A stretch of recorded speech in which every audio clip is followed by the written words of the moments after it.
Ligue des champions 2024, l'équipe type de la compétition dévoilée.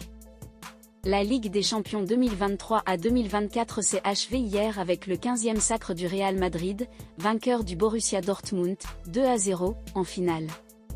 Cette édition nous a offert de nombreux moments mémorables et certains joueurs se sont particulièrement distingués, méritant leur place dans notre 11 type de la compétition. Clap de fin pour l'édition 2023 à 2024 de la Ligue des champions. Les matchs se jouent à 11 contre 11 et, comme souvent, c'est le Real Madrid qui l'emporte. Les Meringues ont décroché leur 15e titre en battant le Borussia Dortmund en finale, 2-0. C'est l'occasion de faire un bilan et de mettre en lumière les joueurs qui ont marqué la compétition. Le Borussia Dortmund a été la belle surprise de cette édition, et Gregor Kobel en est l'un des éléments clés. Solide sur sa ligne et auteur de quelques miracles, le gardien suisse a réalisé 46 arrêts au cours de la campagne, concédant seulement 10 buts en 12 matchs et obtenant 6 clean sheets. Un bilan excellent qui lui permet de surpasser Andriy Lunin du Real Madrid. En défense, il a fallu faire des choix, mais deux joueurs se sont rapidement imposés pour la charnière centrale. Bien que Nico Schlotterbeck mérite une mention, il ne figure pas dans notre 11 type, contrairement à son coéquipier du Borussia Dortmund, Mats Hummels.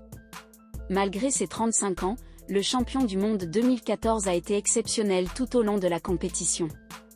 En demi-finale contre le Paris Saint-Germain, il a été le facteur X des deux rencontres et a réalisé une campagne remarquable. Pour l'accompagner, Antonio Rüdiger était incontournable. Essentiel pour la défense madrilène, où il a dû jouer aux côtés d'Aurélien Tchouaméni et Nacho Fernandez en raison des blessures, il s'est affirmé davantage comme le patron de la défense madrilène. Le Real Madrid domine ce 11. Sur les flancs, on retrouve également un duo de finalistes. Côté gauche, Jan Madsen est récompensé pour sa superbe phase retour. Arrivé cet hiver de Chelsea, il a participé à la compétition dès les huitièmes de finale et a su réimpulser une dynamique au sein du Borussia Dortmund.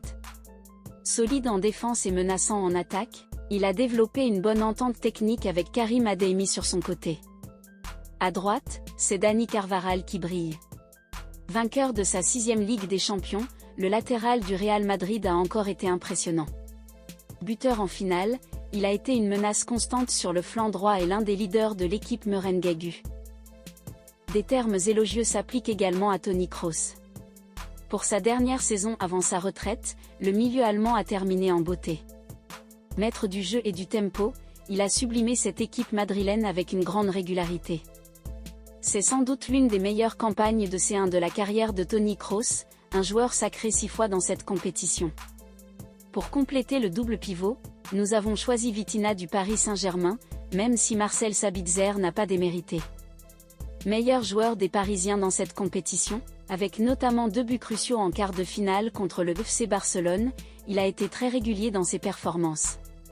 Un cran plus haut, on retrouve Jude Bellingham, qui a frappé fort à seulement 20 ans. Déjà un leader au sein du Real Madrid, il a inscrit 4 buts et délivré 5 passes décisives en 11 matchs, dont une en finale.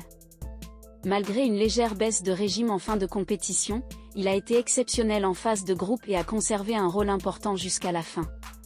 Côté gauche, son coéquipier Vinicius Junior prend place. Auteur de 6 buts et 5 passes décisives en 10 matchs, le Brésilien a réalisé une phase finale extraordinaire.